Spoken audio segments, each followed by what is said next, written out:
नमस्कार, स्वागत है आपका डायलॉगस में। पश्चिम बंगाल में विधानसभा चुनाव को लेकर ममता बनर्जी की जो पहले लिस्ट है, उसमें ममता बनर्जी ने इस बार पिछली बार की तुलना में थोड़ा-सा अपनी रणनीति में बदलाव किया है। इस बार उन्होंने ज़्यादातर जो जिसको कहते हैं कि टॉलीवुड उनके कलाकारों को नए कलाकारों को मौका नहीं दिया है, जो एक्जिस्टिंग कलाकार हैं, उनको पहले की तरह उन्होंने इस्तेमाल किया है। लेकिन इस बार जो ग्रासरूट पे ज़्यादातर वैसे लोग हैं जो कहीं न कहीं बीजेपी आरोप लगाती रही है कि ममता कहीं न कहीं टॉलीवुड का सहारा लेकर एक तरह से चुनाव को इन्फ्लुएंस करने की कोशिश करती है, इसलिए ग्रासरूट लेवल के जो कार्यकर्ता हैं, उनको ज़्यादा जगह दी गई है। लेकिन बीजेपी का ये कहना है कि इस पूरे लिस्ट में जो ममता बनर्जी की लिस्ट है, उसमें घोटालेबाज, स्कैम से जुड़े हुए लोग, रेप एक्यूज्ड ये सारे लोग हैं जो उनकी लिस्ट में फिगर करते हैं और बीजेपी ने अपने सोशल मीडिया के हैंडल पर इन सारे उम्मीदवारों को एक तरह से उनके पुराने कारनामों को रेखांकित करना शुरू किया है। इसके समानांतर जो बीजेपी की लिस्ट है, उसमें कई सारे ग्रासरूट लेवल के कार्यकर्ताओं को जगह मिली है। इस बार बीजेपी ने थोड़ा परहेज किया है। जो टर्नकोट थे, उनको उस पैमाने पर टिकट नहीं मिला है। लेकिन इसके साथ ही जिस तरह से चुनाव आयोग और ममता बनर्जी के बीच में ठनी हुई है, जिस तरह से चुनाव आयोग लगता है कि पश्चिम बंगाल में सारे नए अधिकारियों की देखरेख में चुनाव कराएगा। अभी तक तकरीबन 40 से ज़्यादा सीनियर पुलिस ऑफिसर, डीएम और जो पूरे प्रिंसिपल सेक्रेटरी से लेकर होम सेक्रेटरी, इन सब का ट्रांसफर तबादला कर दिया गया है। तो क्या है ममता की नई स्ट्रैटेजी कि ये बीजेपी किस तरह से पश्चिम बंगाल चुनाव को जीतना चाहती है, ये समझने की कोशिश करते हैं। हमारे साथ 2 मेहमान जुड़ रहे हैं। प्रदीप चट्टोपाध्याय जो प्रोफेसर हैं कल्याणी यूनिवर्सिटी में वेस्ट बंगाल में, वो हमें बताएँगे पश्चिम बंगाल के डायनामिक्स और साथ ही सीनियर जर्नलिस्ट शेखर अय्यर हमारे साथ जुड़ रहे हैं। उनसे समझेंगे कि ममता की क्या है रणनीति। तो शुरुआत करते हैं शेखर आपसे। क्या है ममता की स्ट्रैटेजी और आप कैसे देख रहे हैं ममता की लिस्ट को, बीजेपी की लिस्ट को और आपको क्या बुनियादी परिवर्तन या इसमें तब्दीली समझ में आ रही है? देखिए, पहली बात है इस बार जो ममता की लिस्ट है, ये ममता की लिस्ट इतनी नहीं है जितनी अभिषेक बनर्जी की लिस्ट है। उसका छाप ज़्यादा है इस लिस्ट में, क्योंकि लगातार अभिषेक बनर्जी इसकी कोशिश रही है 2024 लोकसभा चुनाव से लेकर कि नए चेहरे को सामने लाया जाए और जिन पुराने नाम हैं, जिनके खिलाफ आरोप है, जिनके खिलाफ काफ़ी तृणमूल कैडर में भी इतनी नाराज़गी है, उनको धीरे धीरे करके सीन से हटाने की एक जो स्ट्रेटजी है उस पर हुई है। ये सारे लिस्ट के पीछे आईपैक, जो प्रशांत किशोर की पूर्व जो संस्था, उन्होंने काफ़ी रिसर्च करके एक एक कैंडिडेट पे रिपोर्ट बना के देने के बाद ही ये फैसला हुआ है। इसलिए आप देख रहे हैं कि ममता ने, क्योंकि ममता की हमेशा सीनियर लीडर्स के साथ, पुराने चेहरे के साथ ज़्यादा लगाव है, लेकिन अभिषेक बनर्जी ने काफ़ी उनको कन्विंस करके, क्योंकि ये चुनाव तृणमूल के लिए इसलिए ज़्यादा ये है क्योंकि पहली बात है कि ये मतलब चौथा टर्म के लिए अभी तृणमूल जा रही है। ममता बनर्जी की चौथा टर्म के लिए कोशिश है, तो 15 साल लगातार एंटी इनकम्बेंसी काफ़ी है। और ये क्योंकि विधानसभा चुनाव है, कोई पार्लियामेंट्री चुनाव नहीं है, तो मुद्दे बड़े लोकल है, स्थानीय मुद्दे हैं, लोकल। और दूसरी बात, तृणमूल के अंदर देखिए, सबसे बड़ा चैलेंज ममता के लिए तृणमूल के अंदर है कि तृणमूल के अंदर जो गुटबाजी, तृणमूल के अंदर फैक्शनलिज्म, जो कहते हैं कि एक सारे दादा है वहां पे, सो ये दादाओं के बीच में ये करना भी मुश्किल है, इसलिए नए चेहरे लाए जा रहे हैं। तो इस बार आप देखेंगे कम से कम 74 सिटिंग एमएलए को ड्रॉप किया है, यानी ये 40% है, मतलब और 60% एमएलए को तो दोबारा दे दिया है। उनमें भी जो खास ममता के लोग हैं, कुछ नाम मैं गिनाऊंगा, जिनके खिलाफ भी बहुत आरोप है लेकिन जिनको ममता छोड़ नहीं सकते। इनका छोड़ना मतलब ममता का कोर्स स्ट्रेंथ गड़बड़ हो जाएगा। उनका छोड़ नहीं पाए अभिषेक बनर्जी की दबाव के बावजूद, जैसे अरूप विश्वास है, फिराद हकीम है जो पहले मेयर में है, शोभनदेव चट्टोपाध्याय वो बहुत पुराने नेता है, चंद्रिमा भट्टाचार्य हैं, सब्यसाची चटर्जी हैं, इंद्रनील सेन हैं, शशि पांजा हैं। ऐसे नेता हैं जो इतनी लोकप्रियता को लेकर भी सवाल है क्योंकि बड़े कंट्रोवर्शियल नेता है, फिर भी ममता के कहने की वजह से इनको रखा गया है। और दूसरी बात आप देखेंगे एज में भी फर्क हुआ है, जो मैं पहले जो कहा कि अभिषेक की जो छाप है, मेरे पास एक आंकड़ा है जिसमें से 291 कैंडिडेट्स को इन्होंने डिक्लेयर किया है। बंगाल असेंबली में 294 टोटल सीट्स है, उसमें 291, उस 291 में 126 यानी 126 जिनकी उम्र है 31 और 50 के बीच में, यानी बराबर वही अभिषेक बनर्जी की जो एज रेंज है। और दूसरी 30 ऐसे कैंडिडेट्स हैं जो 31 से 40 के, और 88 ऐसे कैंडिडेट्स हैं जिनकी उम्र 41 और 50 के बीच में। तो आप देख सकते हैं ज्यादातर एम्फेसिस नए चेहरे, युवा और ऊर्जा, क्योंकि आज तृणमूल कांग्रेस नेतृत्व में जो कमी जो ज्यादा है कि 15 साल के बाद एक प्रकार से एक फिटिंग आ गया है नेताओं में भी, कैडर में भी। तो जब तक नए चेहरे नहीं लाएंगे, उनको लगता है कि जो चैलेंज बीजेपी की तरफ से आ रहा है, ये चैलेंज इस बार देखिए बीजेपी के लिए लगातार बंगाल एक बड़ी मुश्किल ये रही है, चुनौती रही है। उसका अलग अलग कारण है, लेकिन इस बार क्योंकि आपने बीजेपी का भी लिस्ट का जिक्र किया, इन्होंने खास करके बीजेपी में पहले से एक फैक्शनलिज्म को लेकर प्रॉब्लम था कि कई सीनियर लीडर्स को लगा भाई उनको वंचित किया जा रहा है कि किसी को प्रमोट किया जा रहा है। और सबसे बड़ी खास बात इस जो लिस्ट बीजेपी की लिस्ट में, जो शुवेंदु अधिकारी जो नेता विपक्ष है, उन्होंने 2021 में ममता को नंदीग्राम में डिफीट किया था, क्योंकि उस समय ममता एक ही कॉन्स्टिट्यूंसी में लड़ी थी, नंदीग्राम में। इस बार उन्होंने तय कर लिया वो नंदीग्राम से भी दोबारा अपने, क्योंकि सिटिंग एमएलए वहां से भी लड़ेंगे, और भवानीपुर जो कलकत्ता के दक्षिण कलकत्ता के इलाका है जहां ममता की सिटिंग सीट है, वहां से भी उनको चुनौती देंगे। अब सवाल आ रहा है क्या ममता दूसरी सीट चुनेगी, क्या 2 सीट से लड़ेगी, या क्योंकि पिछली बार भूल कर दी, उन्होंने केवल नंदीग्राम से लड़ी और भवानीपुर नहीं लड़ी, नंदीग्राम हार गई थी। फिर जो भवानीपुर में जो नीचे से तृणमूल एमएलए उनको रिजाइन करके फिर बाई इलेक्शन में आए थे। और ममता जानती है कि क्योंकि लगातार ममता की प्लस पॉइंट 2 चीजें रही है, एक सॉलिड माइनॉरिटी की सपोर्ट, कम से कम माना जाता है अगर पूरा पश्चिम बंगाल को ले 30%, 29-30% वो सॉलिड ममता के साथ रही है। दूसरी उनकी समाज कल्याण कार्यक्रम, खास करके महिलाओं के लिए कई कार्यक्रम है, तो ये सारे उनकी मेन स्ट्रेंथ रही है। इसके साथ और रैंक एंड फाइल जो तृणमूल की कैडर है, बड़े मिलिटेंट कैडर है, जो आप जानते हैं कि जितने चुनाव हुए में सब भी वायलेंस हुए, और ये सारे उनकी ये 3 चीजों की स्ट्रेंथ है। इस बार इन 3 चीजों को नजरअंदाज करते, मतलब नजर रखते हुए, जो तृणमूल का भी जो आप देख रहे हैं कि क्या क्या कदम लिए, और बीजेपी की तरफ से बड़ी कोशिश है कि सारे अपने सीनियर लीडर चुनाव मैदान में उतरे, सब जो और इसमें आप देखेंगे बीजेपी की लिस्ट में एक मिक्स है। स्वपन दास गुप्ता बड़े पत्रकार हैं, वो पिछले बार तारकेश्वर कॉन्स्टिट्यूंसी लड़े थे, हार गए थे। इस बार उनको कलकत्ते, दक्षिण कलकत्ते के राजबिहारी कॉन्स्टिट्यूंसी से उनको लड़ाया जा रहा है। यानी बीजेपी लिस्ट में नेता भी है, दादा टाइप लोग भी हैं, और बुद्धिजीवी जैसे स्वपन दास गुप्ता भी आगे किया है। शंकर जी। शिखर, एक जो सवाल है कि जो भवानीपुर से शुवेंदु अधिकारी को लाया गया है, तो ये बीजेपी को लगता है कि ठीक है, ममता को घेरा जाए, ममता के जितने दिन आप खराब कर सकते हैं या जितनी रैलियां अगर कॉर्नर कर सकते हैं तो बीजेपी का उसमें फायदा होगा। दूसरा कि हाई वोल्टेज कैंपेन होगा, बीजेपी को एक जिसको कहते हैं कि नैरेटिव बनाने में मदद मिलेगी।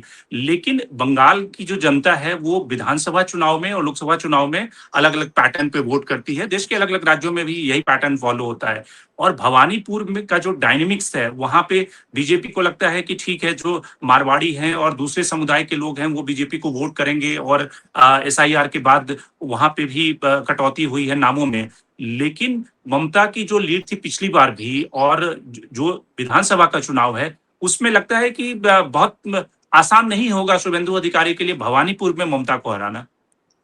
शंकर जी, ये बीजेपी का स्ट्रेटेजी नहीं है, ये एक शुवेंदु अधिकारी का एक पर्सनल मकसद है। बिल्कुल। ये क्योंकि कतई पश्चिम बंगाल के नेतृत्व या केंद्र नेतृत्व चाहे, मतलब उनकी इच्छा होगी कि ये 2 जगह से लड़े, क्योंकि ये उनकी इच्छा नहीं है। लेकिन शुवेंदु अधिकारी जो ममता के बड़े करीब थे 2020 तक, जब ममता ने अभिषेक बनर्जी को प्रमोट करना शुरू किया अपने भाई को, यानी आप भाई के बेटे को, तब से शुभेंदु वर्मा अपने आप को एक कसौटी पे उतरे कि भाई ये पर्सनल बैटल है उनका। अब उनका यह दावा है कि मैंने उनको नंदीग्राम में हराया, इस बार भवानीपुर में जाऊंगा। अच्छा, भवानीपुर इतना उत्तर भारत के लोग वहां नहीं है, ये पूरा साउथ कलकत्ता का कॉन्स्टिट्यूंसी है, टोटल बंगाली कॉन्स्टिट्यूंसी है, जहां शुभेंदु अधिकारी, बार बार मैं वर्मा वर्मा कह रहा हूं, शुभेंदु अधिकारी, जो वो अपने आप को दिखाना चाह रहे हैं कि भाई देखो मैं ये करूंगा। अभी क्या है कि ममता के लिए अभी मैसेज देना पड़ेगा, क्या एक सेफ सीट ढूंढेगी या अकेले भवानीपुर से लड़ेगी। मैं सुन रहा हूं कि पार्टी के जो उनके सलाहकार वो कह रहे हैं कि इस बार रिस्क मत लीजिए और एक कॉन्स्टिट्यूएंसी ले लीजिए। उसका लिस्ट भी मेरे पास आ गया है, कम से कम 26 परगना से, हावड़ा से, कई आसपास जो कलकत्ता के कॉन्स्टिट्यूएंसी है वहां सेकंड कॉन्स्टिट्यूएंसी की बात चल रही है। तो कई वहीं से कई जो कैंडिडेट नेम किया होगा, मतलब ऑलरेडी जिनका नाम आ गया उसको बिठा देंगे और ममता स्वयं, लेकिन वो लास्ट मिनट तक सीक्रेट रहेगा 30 अप्रैल तक कि ममता दूसरे लड़ेगी नहीं लड़ेगी। और इस बार जो बात है, देखिए भवानीपुर में ममता का मार्जिन केवल 48,000 था, 48,000 था। और इस बार जो SIR हुआ था, SIR में डिलीशन 44,000 हो गया है। देखिए जब पहली डिलीशन हुई, ऑटोमेटिक डिलीशन, जो लोग मर चुके गुजर चुके उनको ऑटोमेटिक डिलीशन हुआ, उसमें से ही ममता को दिक्कत शुरू हुआ SIR पे। क्योंकि पूरा बंगाल में ऐसा 72 कॉन्स्टिट्यूएंसीज है जहां पे जो जितने नाम कटे हैं और वहां जो डिफरेंस ऑफ मार्जिन है, वो नाम जो कटे वो ज्यादा है डिलीशन से। मतलब तृणमूल के लिए एक बड़ा, वैसे बीजेपी के लिए भी, बीजेपी तो 77 कॉन्स्टिट्यूएंसी में जीते थे, उनका भी 42 से मैं सुन रहा हूं 44 कॉन्स्टिट्यूएंसीज में जो बीजेपी की विनिंग मार्जिन थी वहां भी नाम कटा है। ऐसा नहीं है कि वहां भी कटा है नाम, तो वो भी इनके लिए बड़ी दिक्कत है। लेकिन इस बार बीजेपी की कोशिश है कि पिछली बार जो गलती की थी 2021 में, कि केंद्र से एक ड्रिवन कैंपेन, जो प्रधानमंत्री मोदी और अमित शाह के नेतृत्व में जो कैंपेन हुआ वो पूरा फ्लॉप हो गया। वहां पे एक प्रकार से एक नाराजगी भी बिल्टअप हुई और ममता ने अपने आप को एक बंगाल के एक मे के ऊपर, मतलब मे का मतलब बंगाल की एक लड़की, बंगाल की बेटी, उसका ऊपर अन्याय हो रहा है, उसका अपमान हो रहा है करके वो कैंपेन अच्छा क्लिक कर गया। इसलिए आप देखे होंगे जो ब्रिगेड ग्राउंड्स में, फिर ब्रिगेड पैरेड ग्राउंड्स में अभी जो प्रधानमंत्री का बड़ा रैली था, उसमें प्रधानमंत्री की शब्दावली देखेंगे बड़ा केयरफुल था। पिछली बार दीदी वो वाला सब नहीं है। इस बार थोड़ा समझ गए कि बंगाल सेंटिमेंट्स को सामने रखते हुए लोकल मुद्दे को आगे करना है। देखिए बात ये फैक्ट है कि तृणमूल शासन को लेकर लोग ज्यादा खुश नहीं है, क्योंकि 15 साल से है। ऊपर से ये जो दादागिरी है तृणमूल नेताओं का, उनका नेताओं का नीचे जो हर कॉन्स्टिट्यूएंसी में, इसको लेकर जो कलेक्शन का प्रॉब्लम जो है, देखिए पैसा वसूल करना, कोई भी व्यवसाय हो, कोई बिजनेस हो, ये बहुत ज्यादा हो गया। ये सारे पैसे को लेकर ही तृणमूल में फैक्शन बन गई थी। तो बीजेपी को लग रहा है भाई कोशिश करें, जितना हो सके हम करें, लेकिन तृणमूल के लिए ये चुनाव 2026 की चुनाव सबसे चैलेंजिंग चुनाव है, क्योंकि आप 4th टर्म के लिए जा रहे हैं। तो बीजेपी का उम्मीद यही है कि अपने सारे लीडर को तो लगवा दिए, क्योंकि पिछले बार दिलीप घोष के लिए प्रॉब्लम था, अब दिलीप घोष लड़ रहे हैं, वही आपने मेदिनीपुर ये में वहीं पे लड़ रहे हैं, साउथ बंगाल में ही। तो ये सारे चीजों देखकर बीजेपी के अंदर ऐसा कोई नेता नहीं छूटा गया जिसको लगे भाई मुझे टिकट नहीं मिला। ऐसा नहीं है, सबको देती है कि भाई लड़ो, हो सके तो जीत के आओ। बिल्कुल। प्रोफेसर प्रदीप, आप कैसे देखते हैं जो ममता बनर्जी की जो लिस्ट है और बीजेपी की जो लिस्ट है, उसमें आपको क्या लगता है कि ममता बनर्जी ने इस बार जो अपनी रणनीति बदली है, जिस तरह से युवाओं की संख्या बढ़ाई है, और जिस तरह से पहले ये था कि पश्चिम बंगाल फिल्म इंडस्ट्री के ढेर सारे कलाकार उसमें कहीं ना कहीं ममता बनर्जी एंटी इनकम्बेंसी को पाटने के लिए उनको फील्ड करती थी। इस बार कोई उस तरह के नए कलाकार नहीं है, जो एग्जिस्टिंग हैं, जो पहले से MLA हैं, उनको ही टिकट दिया गया है। बात ये भी है कि 74 जो सिटिंग एमएलए है उनको बाद भी दिया है, उसको टिकट नहीं मिला दोबारा। तो फिर मेरे हिसाब से दोनों ही जो कैंडिडेट लिस्ट है बीजेपी और तृणमूल कांग्रेस का, दोनों ही बहुत ही पॉलिटिकल मैच्योर्ड कैंडिडेट लिस्ट है। बहुत सूझबूझ के राजनीतिक सोच विचार के हुआ है दोनों की ही कैंडिडेट लिस्ट। यहाँ पे एक चीज देखने का है कि जो जिसको टिकट नहीं मिला, और 2-3 सीटों में तो ऐसा भी है कि जो कैंडिडेट को सीट मिला है तृणमूल कांग्रेस का भी और बीजेपी का भी, उसका लोकल लीडर्स उससे खुश नहीं है। तो आने वाले दिन में उस कॉन्स्टिट्यूएंसीज में कैसे प्रचार करते हैं सब मिलके, सबको मिल के रखना, ये एक बड़ी चुनौती दोनों ही दल के सामने है, बीजेपी और तृणमूल। तृणमूल के लिए देखिए जो एंटी इनकम्बेंसी था वो लगभग एसआईआर आने से उसको चला गया। एसआईआर से पहले उसका एंटी इनकम्बेंसी बहुत था। एसआईआर होने के बाद जैसे ममता बनर्जी ने पूरा राजनीतिक पूरा पॉलिटिकल जो मिलियू माहौल है उसको उनके पक्ष में ले आए, सुप्रीम कोर्ट गए, इधर में भी बहुत सारे लड़े, और इलेक्शन कमीशन से हाथ के जुडिशियल ऑफिसर को दे दिया फाइनल जो एडजुडिकेशन मामला हो रहा है। तो इसीलिए मेरा ख्याल से जो कैंडिडेट लिस्ट है इस बार बहुत सोच विचार के दोनों ही बीजेपी और तृणमूल किया है कि जो पॉलिटिक्स से जुड़े हैं उसको मिले हैं, और जो पॉलिटिक्स से 365 डेज जुड़े नहीं है उनको नहीं मिला ज्यादातर। लेकिन तृणमूल का प्रॉब्लम ये है कि जिनको सीट नहीं मिला वो इंडिपेंडेंट होके बहुत सारे कॉन्स्टिट्यूएंसीज में उनके उम्मीदवार हो सकता है जो एमएलए थे या जिसको पाने का बहुत उम्मीद था। तो इसीलिए तृणमूल कांग्रेस का बैटल जो होगा सिर्फ बीजेपी और या ओपोनेंट के साथ नहीं, उनका जो उम्मीदवार के प्रत्याशी थे उसके वो कोई ना कोई खड़ा हो सकता है कोई कॉन्स्टिट्यूएंसीज में, ये एक प्रॉब्लम हो सकता है। और दूसरा चीज ये भी है कि लेफ्ट जो है, लेफ्ट कहा कि 2-3 कॉन्स्टिट्यूएंसीज में अच्छे कर रहा है, क्योंकि उनका जो प्रस्तुति है वो बहुत अच्छा है। क्योंकि कल जो है शाम से ही संडे शाम से ही उनका जो पार्टी लिस्ट जब निकले वो लोग प्रचार में निकले हैं।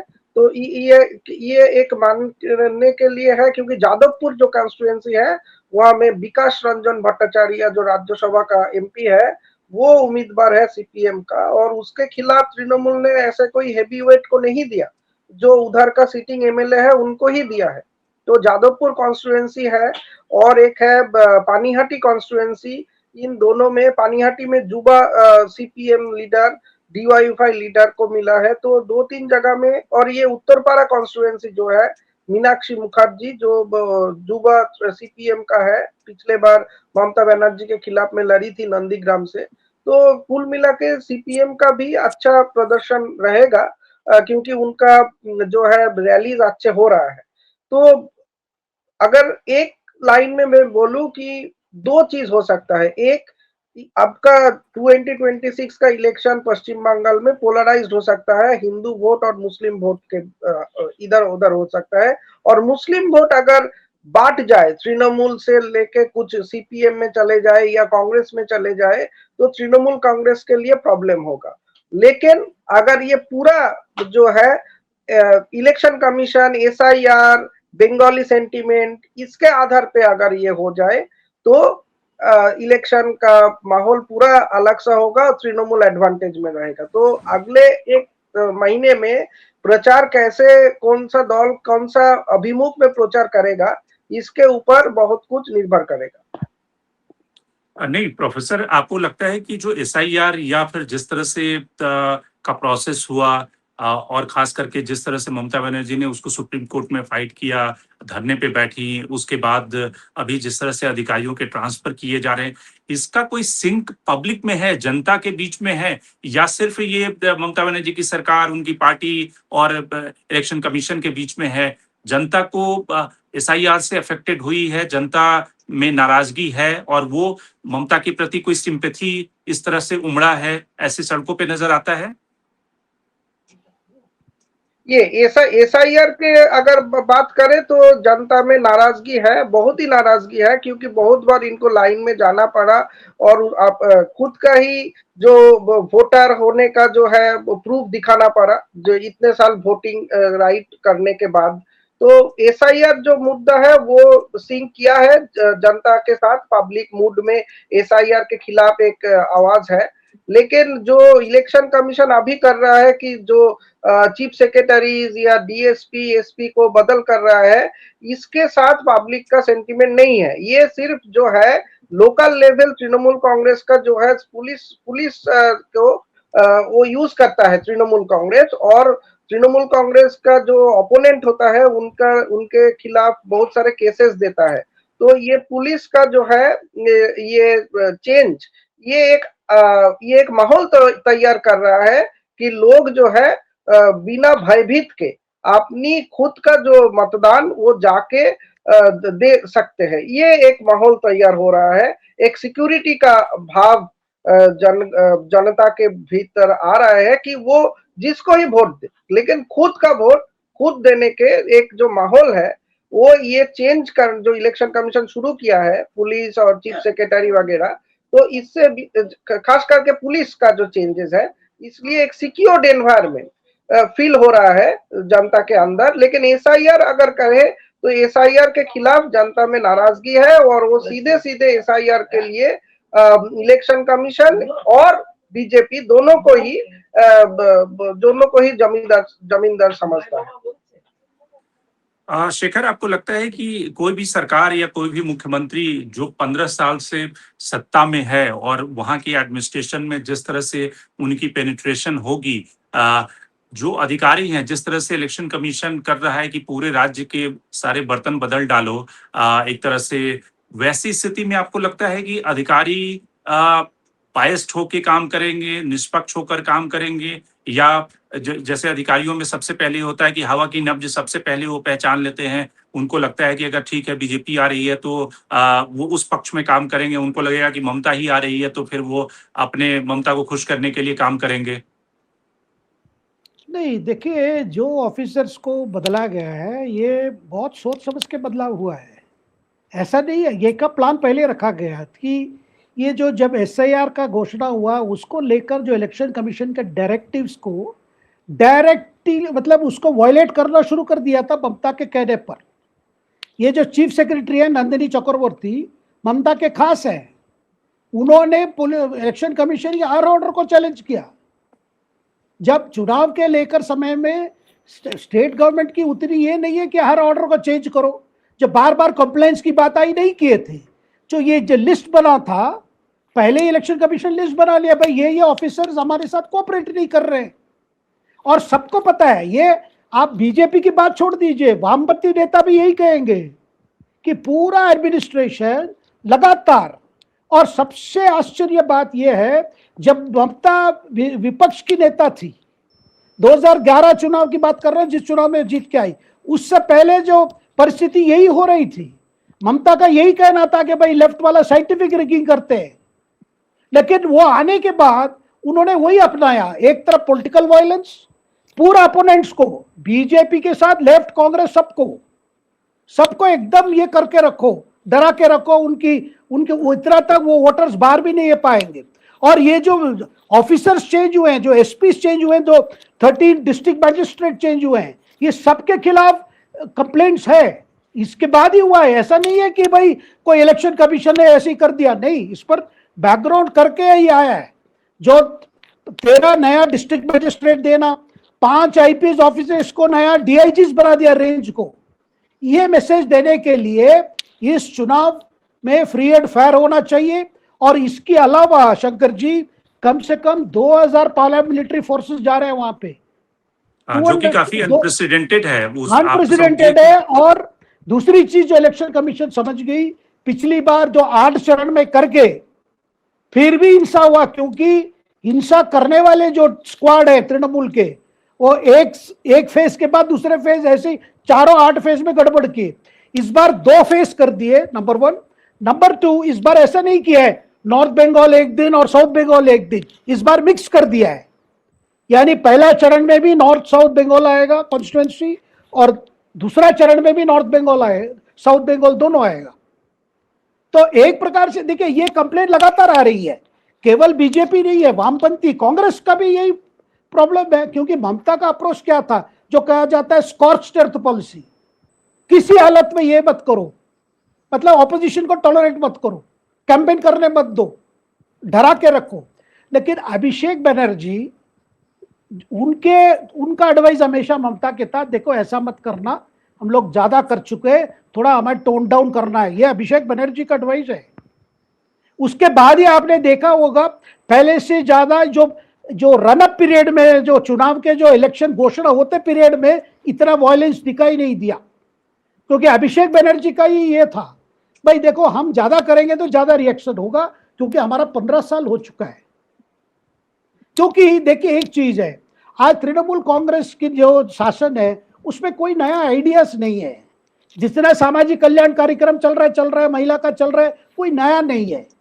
और युवा, खास करके बंगाल के युवा देख रहे हैं कि भाई कोई कुछ नहीं हो रहा है, कोई नौकरी नहीं मिल रहा है, बंगाल से बाहर जाना पड़ रहा है, और अपने जो कृषि क्षेत्र में भी कुछ ये नहीं है, और एक नया रुपया का इन्वेस्टमेंट नहीं आ रहा है, क्योंकि माहौल ऐसा है कोई आना नहीं चाहता।